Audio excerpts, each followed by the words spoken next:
चलिए, तो हम नेक्स्ट लेक्चर में हमने इससे पहले लेक्चर में पढ़ लिया था, स्कोप पढ़ लिया था, फार्मास्यूटिकल एनालिसिस का डेफिनेशन पढ़ लिया था, डिफरेंट टेक्निक पढ़ लिया था, मेथड एक्सप्रेसिंग पढ़ लिया था, concentration, primary standard, secondary standard, ये सब हमने पढ़ लिया था। अब हम पढ़ेंगे मोस्ट इम्पोर्टेंट क्या है आपका एरर, जो कि मैंने बताया आपको कि क्या है 10 नंबर या 7 नंबर में एक्सटर्नल एग्ज़ाम में आ जाता है और सबसे इजी टॉपिक है। आपको समझ आ गया तो आप इजीली 10 मार्क्स गेन कर सकते हैं अगर आता है तो आज हम स्टार्ट करेंगे एरर। चलिए शुरू करते हैं। अब क्या है एरर को पहले हम डिफ़ाइन करेंगे, इसी वे में हम पेपर में भी लिखेंगे जिससे कि अच्छा इम्प्रेशन पड़े और प्रॉपर मार्क्स गेन हो। तो क्या है error? The term error refers to the difference between the measured and the true value in the result of any analytical operation. यानी कि एरर्स वो है जिसको डिफरेंस होता है दो चीज़ के बीच में, यानी कि मेजर और ट्रू वैल्यू, इनके बीच का जो एनालिटिकल ऑपरेशन होता है वो होता है एरर। यानी कि जो ट्रू वैल्यू कितनी आई आपकी और आपने जो मेजर किया वो वैल्यू कितनी आई, अगर डिफरेंस आता है तो समझो कहीं ना कहीं आपका एरर है। अगर सिंपल समझे तो जैसे कि हमने किसी को 10 रुपीज़ दिया, 10 रुपीज़ देने के बाद क्या है और हमने खर्च किया 9 रुपीज़, तो क्या है कि 1 रुपीज़ बच गया, तो वो क्या है एरर आया कि 10 का सामान आना चाहिए लेकिन उसने 9 में लिया तो 1 रुपये बचे ना। अब इसमें हम देखते हैं types of error. Types of error में क्या है, error are classified into two types में क्लासीफाई किया गया है। नंबर 1 है सिस्टमेटिक एरर, या फिर हम इसको कहते हैं डिटर्मिनेट एरर। सेकंड आपका आ गया रैंडम एरर, इसको हम कहते हैं इनडिटर्मिनेंट एरर। यानी कि पेपर में ये भी पूछ सकता है कि सिस्टमेटिक एरर बताओ, या पेपर में पूछ लिया कि डिटर्मिनेंट एरर क्या होता है। तो आपको कंफ्यूज नहीं होना है, इसलिए मैंने और करके लिख दिया जिससे कि आप इजीली समझ सके कि सिस्टमेटिक एरर क्या होता है, डिटर्मिनेंट एरर क्या होता है। रैंडम एरर और इनडिटर्मिनेंट एरर दोनों सेम ही होता है। अब हम इसके बारे में पढ़ेंगे, तो शुरू करेंगे हम सिस्टमिक एरर। सिस्टमिक एरर कह लो या डिटर्मिनेंट एरर कह लो, क्या है? Are those type of error that we can change properly, यानी कि जिसको हम प्रॉपरली चेंज कर सकते हैं, and that totally in our hand, यानी कि ये टोटल हमारे हाथ में होता है कि हम उसको कैसे चेंज करेंगे। इन आवर कंट्रोल, और हमारे कंट्रोल में होता है। सिस्टमिक एरर में क्या होता है, क्लासीफाई किया गया अलग अलग, जैसे कि हम देख सकते हैं personal error, instrumental error, reagent error, method error, additive error, proportional error.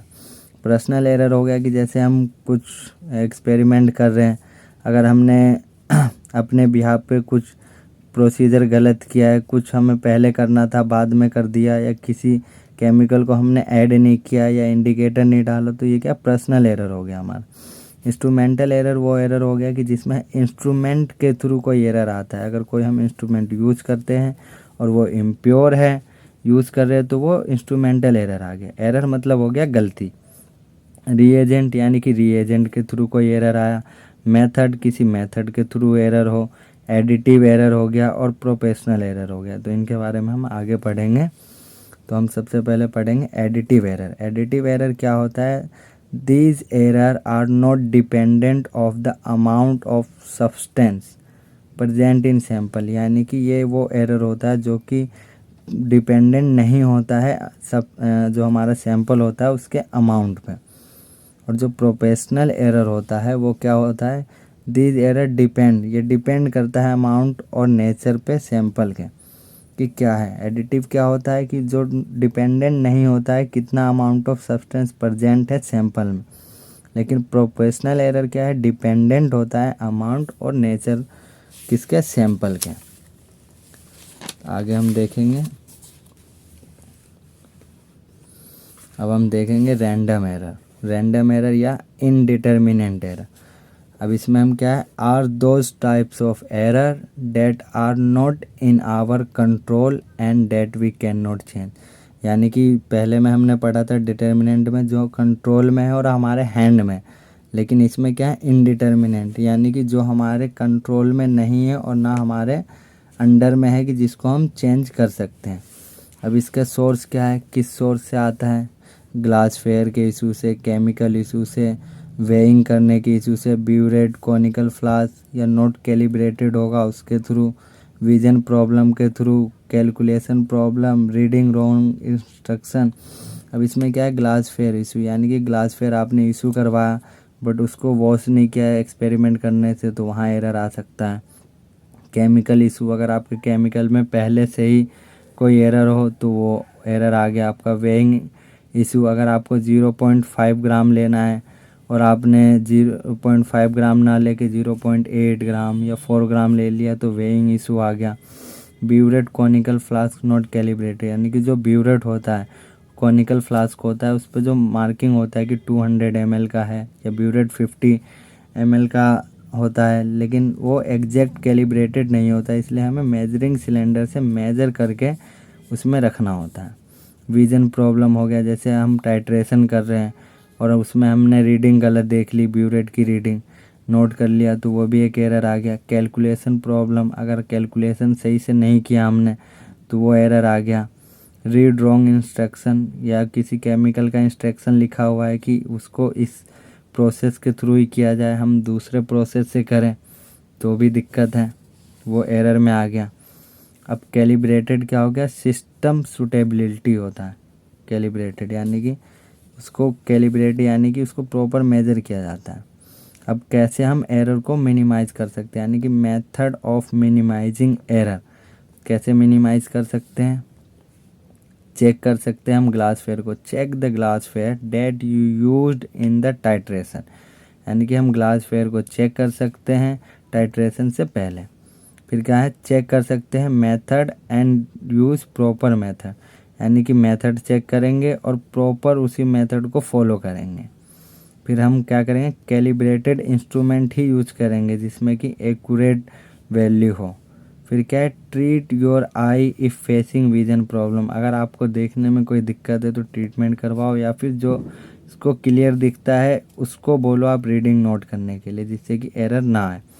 फिर इम्प्रूव योर कैलकुलेशन स्किल, यानी कि जो कैलकुलेशन मिस्टेक हो रही है हम उसको इम्प्रूव कर सकते हैं। फिर क्या है, read and full instruction and then start, यानी कि पहले हम रीड करें पूरा इंस्ट्रक्शन को उसके बाद हम स्टार्ट करें। अब नेक्स्ट टॉपिक आपका इसी में आता है एक्यूरेसी एंड प्रिसीजन। एक्यूरेसी और प्रिसीजन क्या होता है, एक्यूरेसी होता है define as nearness to the same true value, यानी कि nearness to the true value, जो ट्रू वैल्यू है उसके आसपास जो एक्यूरेसी होता है। या फिर हम कह सकते हैं closeness of measure value to इस ट्रू वैल्यू, यानी कि क्लोजनेस यानी कि पास में, मेजर वैल्यू जो मेजर किया हमने वैल्यू किसके अकॉर्डिंग, ट्रू वैल्यू के अकॉर्डिंग। प्रिसीजन क्या हो गया, प्रिसीजन आपका हो गया, यहाँ हमने पढ़ा था अभी एक्यूरेसी में क्या है, nearness to the true value, true value के नियरनेस होना चाहिए। प्रिसीजन, प्रिसीजन में क्या है कि ये रेफर किया गया closeness of set of value obtain from identical measurement of quantity, यानी कि क्लोजनेस में हो, ऑब्टेन हो आइडेंटिकल मेजरमेंट के। यहाँ पे अब हम फिगर के थ्रू, डायग्राम के थ्रू इजी वे में हम जानेंगे कि क्या है। जैसे हमने ये एक आर्चरी बनाया, आर्चरी में हमने देखा कि ये एक सर्कल है, इस सर्कल में 3 एरो आपके एक साथ जाके लगे, तो ये क्या है, गुड एक्यूरेसी, यानी कि सेम टारगेट पे आपका अटैच हुआ तो ये गुड एक्यूरेसी हो गया। गुड प्रिसीजन हो गया आपका इसलिए क्योंकि ये सेम में लगा है। और गुड एक्यूरेसी क्या है कि हमारा जहाँ टारगेट होना चाहिए था मेन, उस टारगेट पे जाके अटैच किया, तो good accuracy plus good precision. Second में हमने देखा कि एरो है, अब टारगेट हमारा क्या था, ये वाला पार्ट है, इस पार्ट को टारगेट ना करके हमने इस पार्ट को टारगेट किया, तो क्या हो गया, यहाँ एक्यूरेसी हमारा 0 हो गया। और प्रिसीजन क्या है कि ये तो सेम में ही है, तो गुड प्रिसीजन, यानी कि एक ही टारगेट पे फोकस है। नेक्स्ट में हमने सी में क्या देखा, सी में हमने देखा कि हमें यहाँ टारगेट करना था, बट एक एरो हमारा इस टारगेट पे, एक दूसरे पे, एक तीसरे पे, तो क्या है कि एक्यूरेसी तो है ही नहीं, पुअर एक्यूरेसी, और एक जगह भी नहीं है टारगेट, तो पुअर प्रिसीजन। यानी कि हमें एक्यूरेसी क्या होता है कि जहाँ हमारा टारगेट है, जैसे ये 100 है तो 100 पे जाएगा तभी तो 100 मार्क्स मिलेंगे। अगर हमने ये यहाँ पे देखो आप, यहाँ पे अलग अलग पहुँच गए, यहाँ पे देखो आउटर लेयर पे लगा है, तो ये क्या है, एक्यूरेसी नहीं है। एक्यूरेसी मतलब फिक्स वहीं पे। अब इसमें आता है क्या, सिग्निफिकेंट फिगर। सिग्निफिकेंट फिगर क्या होता है, सिग्निफिकेंट फिगर में होता है मोस्ट वैल्यूबल डिजिट जो होता है, given number is called significant. यानी कि मोस्ट वैल्यूबल डिजिट जो होगा उसको गिवन नंबर में जो होता है उसी को हम कहते हैं significant figure.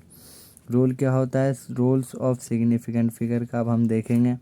All non zero digit are significant figure, यानी कि जितने भी नॉन जीरो डिजिट होंगे वो सिग्निफिकेंट फिगर होगा।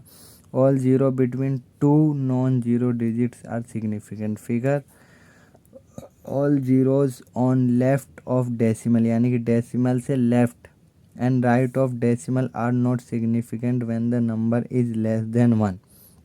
एग्जाम्पल है आपका 0.00212, तो ये जो 212 है ये आपका सिग्निफिकेंट नंबर आ गया 3।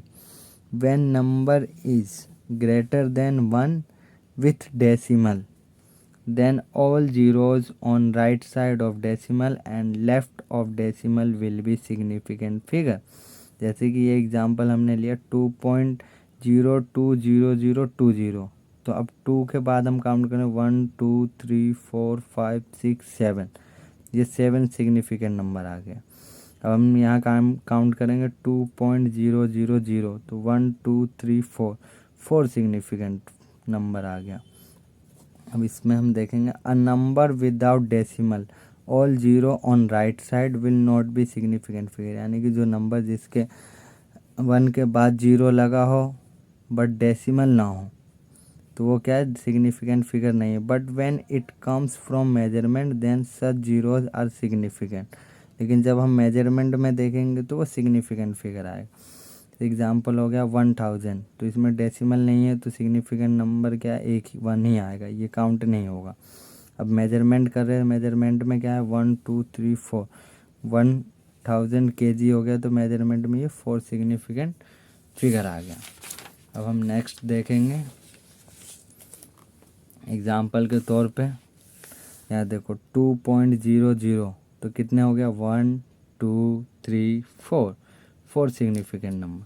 अब यहाँ हम देखेंगे 1 2 3, क्यों, क्योंकि जीरो के बाद इन दो जीरो की कोई वैल्यू नहीं है, तो हम यहाँ से पीछे से काउंट करें तो 1 2 3 3 आ गया। अब यहाँ हम देखेंगे सिग्निफिकेंट फिगर क्या है, तो यहाँ पे हम देखेंगे ये है नहीं, यहाँ से काउंट होगा 1 2 3, तो यहाँ आपका आ गया 3। अब ये 2000 है तो डेसिमल नहीं है तो इसके वजह से ये एक ही काउंट किया जाएगा। नेक्स्ट आपका आ गया 1.0200, तो क्या है 1 2 3 4 5, तो 5 सिग्निफिकेंट नंबर आ गया आपका। नेक्स्ट हम देख रहे 2.010, 2 इंटू 10 की पावर 6, तो 1 2 3 4 5, तो 5 नंबर आ गया। फिर हम देख रहे 0.102, तो 1 2 3 3 सिग्निफिकेंट। अब आपका लास्ट टॉपिक आ गया फर्स्ट यूनिट का, उसके बाद फर्स्ट यूनिट आपका कंप्लीट हो जाएगा। तो इसमें क्या है, method of expressing concentration of solution, solution का कंसंट्रेशन कैसे एक्सप्रेस किया गया। सबसे पहले हम पढ़ेंगे percentage. It refers to the amount of solute per 100 parts of the solution, यानी कि amount of solute per 100 parts of solution. It can also be called as parts per 100, यानी कि PPH। It can be express by any of following 4 method पे किया गया है। तो number 1 weight to weight percent, weight to weight percent हो गया आपका W/W, यानी कि वेट बाय वेट, तो weight of solute upon weight of solution into 100। Next आपका आ गया weight to volume percent, weight by volume, तो वेट ऑफ सॉल्यूट सेम आ गया, volume of solution into 100। Third आपका आ गया वॉल्यूम टू वॉल्यूम परसेंट, यानी कि वॉल्यूम टू वॉल्यूम निकालना हो तो volume by volume, volume of solute into upon volume of solution into 100। अब नेक्स्ट आपका आ गया वॉल्यूम टू वेट, यानी कि आपको वॉल्यूम और वेट को अप डाउन करके टोटल 4 होंगे। टोटल 4 होंगे कैसे, ये आपका आ गया वेट बाय वेट, फिर हमने ले लिया वेट बाय वॉल्यूम, फिर हमने ले लिया वॉल्यूम बाय वॉल्यूम, फिर हमने ले लिया wait by wait. Wait by wait हमने ले लिया, तो हम लेंगे वॉल्यूम बाय वेट ले लेंगे, वॉल्यूम बाय वेट। तो 4 हो गया ना। चौथा क्या है आपका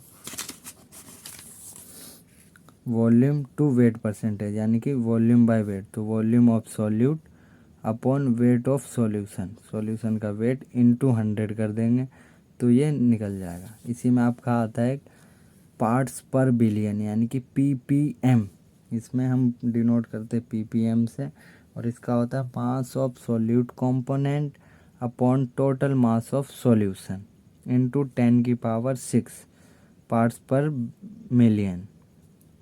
नेक्स्ट आपका आता है पार्ट्स पर बिलियन, पार्ट्स पर बिलियन आपका आ गया ppb, सेम आपका आ जाएगा mass of solute component upon total mass of solution into 10⁹। इसमें सिर्फ 10⁹ और उसमें 10⁶ का डिफरेंस है। तो ये आपका यहाँ फर्स्ट यूनिट कंप्लीट होता है। अब इस फर्स्ट यूनिट में आपके जो मेन इम्पोर्टेंट जो क्वेश्चन आते हैं वो आपका आ जाता है। सबसे पहले आपका आता है एरर, सेकंड फिर आपका आ जाता है स्कोप, और उसके बाद आपका आता है मेथड एक्सप्रेसिंग, और फिर आपका पूछ लिया जाता है primary and secondary standard. Main आपको ये पढ़ना होता है और ये इम्पोर्टेंट होता है जो कि आता है। ये आपका फर्स्ट यूनिट में हो गया, और साथ में आपका फार्माकोपिया के भी कुछ क्वेश्चंस आते हैं कि फार्माकोपिया का एडिशन बता दो, क्या एडिशन है, क्या क्या चीज़ें। लेकिन जो मेन इम्पोर्टेंट है, अगर आपने फर्स्ट यूनिट में जो मैंने अभी लेक्चर में करवाया, इस लेक्चर में आप ये कंप्लीट कर लेते हैं तो ये आपका यूनिट कंप्लीट हो जाता है।